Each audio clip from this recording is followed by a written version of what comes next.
ભારે વરસાદ અને પાણી ભરાવાની સ્થિતિમાં સુરત મહાનગર ભારતીય જનતા પાર્ટી દ્વારા અસરગ્રસ્તોને ફૂડ પેકેટ્સનું વિતરણ કરવામાં આવ્યું.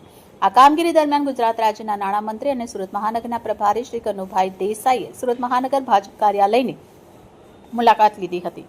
સુરત શહેરમાં છેલ્લા 3 દિવસોથી પડી રહેલા ભારે વરસાદને કારણે શહેરના અનેક વિસ્તારના અનેક નીચાણવાળા ભાગોમાં પાણી ભરાઈ જવાની સ્થિતિ સર્જાઈ છે. આ આકસ્મિક આપત્તિના સમયે નાગરિકોને કોઈપણ પ્રકારની અગવડ ન પડે અને કોઈ પણ ગરીબ કે જરૂરિયાતમંદ પરિવાર ભૂખ્યો ન સૂવે તે માટે ભારતીય જનતા પાર્ટી હંમેશાની જેમ ભારતીય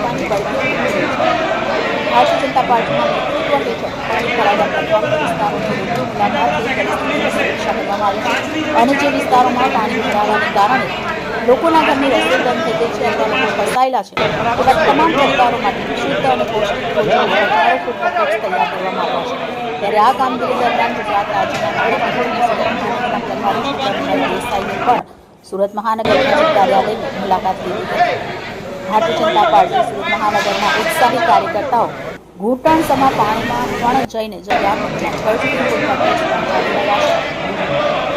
જનસેવામાં સમર્પિત ભારતીય જનતા પાર્ટી સુરત મહાનગર અતિવૃષ્ટિમાં ઊભી થયેલી પરિસ્થિતિમાં સુરતના અસરગ્રસ્તોને મદદરૂપ થવા માટે જરૂરિયાતમંદ લોકોને રાહત સામગ્રી મળી રહે તે હેતુથી કાર્યાલય ખાતે ફૂડ પેકેટ, પૂરી સબ્જી, પાણીની બોટલની 5000 કીટ બનાવવામાં આવી રહી છે. સાથે બિસ્કિટ, વેફર, ચવાણું અને ગાંઠિયાના પેકેટ્સ પણ વિતરણ કરવામાં આવ્યા.